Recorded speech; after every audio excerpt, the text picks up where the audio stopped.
Bonjour, bien-aimés de le Seigneur. J'espère que vous avez passé un bon week-end. En tout cas, nous aussi, on a passé un bon week-end avec les conventions, avec le culte à l'église. Le Seigneur est bien, il est vraiment bien. Nous nous retrouvons ce lundi avec un nouveau thème de la semaine. La foi est-elle synonyme de courage? Dans le monde où nous nous trouvons aujourd'hui, nous avons besoin de la foi et nous avons besoin de courage pour surmonter les événements de ce monde. Mais souvent, cette foi et le courage auquel nous faisons allusion peut nous aider à surmonter des difficultés, mais souvent aussi aux extrêmes. Le courage peut paraître que nous avons la foi alors que nous sommes en train de déborder et de poser des actes qui n'honorent pas notre Dieu. La Bible montre que la foi et le courage ne sont pas exactement synonymes, mais qu'ils sont intimement liés. Lorsque nous parlons de la foi, c'est la confiance que nous avons en Dieu. Et quelle confiance? La confiance totale en sa parole, en ses promesses. Le courage, quant à lui, est la capacité d'avancer, d'obéir et de préserver, de persévérer malgré la peur ou l'incertitude. Donc pendant cette semaine, pendant les 5 jours, nous verrons comment une foi vivante produit un courage authentique, capable de résister aux pressions et aux défis du monde actuel. La foi et le courage. Lorsque nous parlons de la foi, nous ne pouvons pas s'éloigner de Hébreux 11, verset 1 qui dit « La foi est une ferme assurance des choses qu'on espère. » Le courage n'est donc pas l'absence de peur, mais le fruit d'une foi solide en Dieu. Nous avons beaucoup d'exemples de la Bible qui nous montrent cela. Josué a été appelé à être fort et courageux parce que Dieu marchait avec lui. Josué 1, verset 9, où le Seigneur est en train de dire à Josué que mon serviteur Moïse est parti, mais prends courage et sois affermi. La foi nourrit le courage. Donc, si tu n'as pas le courage, si tu n'as pas la foi, tu ne peux pas avoir le courage. Et le courage rend la foi possible ou visible dans nos actions. Donc, il faut que nous ayons d'abord la foi. Et lorsque nous avons la foi, le courage rend notre foi visible. Si aujourd'hui, je crois que même si je marche dans l'ombre de vallée de la mort, si je vois par exemple l'obscurité dans la nuit et que j'ai peur de sortir, mais je sais, avec ma foi, je vais dire, je suis fort de le Seigneur et le Seigneur ne me laissera pas. Alors, ma foi se manifeste par le courage que je vais avoir de sortir. Donc, nous voulons parler ici d'une foi qui te donne le courage de faire certaines choses. Nombre d'entre nous, surtout les chrétiens, nous témoignons avoir la foi, mais nous n'avons parfois pas le courage d'exprimer cette foi. Alors, qu'est-ce que nous voulons nous amener à comprendre? La foi voit Dieu plus grand que le problème. Et c'est ce que nous avons lu dans Hébreux 11, verset 1.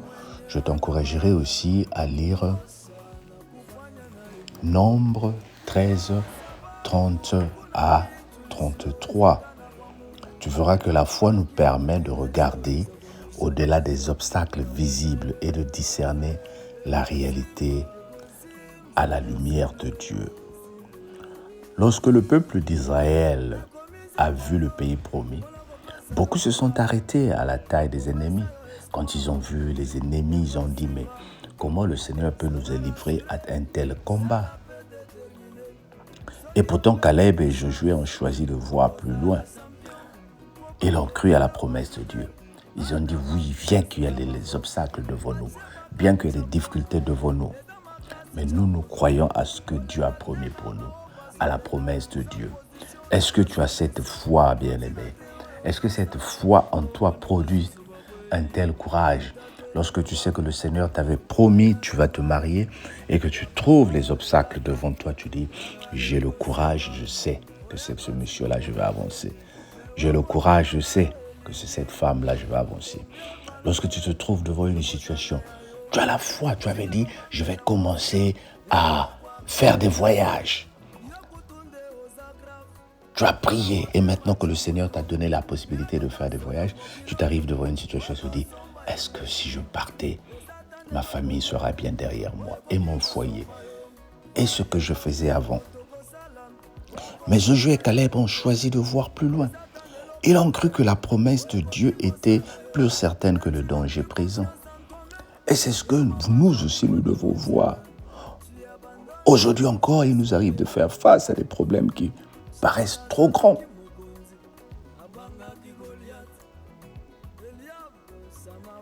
Une maladie, par exemple, une instabilité financière, une pression au travail, un conflit familial ou un avenir certain. La foi n'ignore pas ces réalités, mais elle refuse de leur donner le dernier mot. Lorsque nous avons la maladie, nous avons des situations compliquées, nous ne devons pas baisser les bras. Ne donne pas le dernier mot à cette situation qui tourne autour de toi. Mais refuse. La foi te rappelle que Dieu reste souverain, fidèle et capable d'ouvrir un chemin là où nous ne voyons qu'un mur. Nous avons beaucoup d'exemples bibliques qui nous montrent cela et nous avons parlé de Caleb et nous avons vu l'exemple de Caleb et de Josué. Alors ne laisse pas la peur définir tes décisions.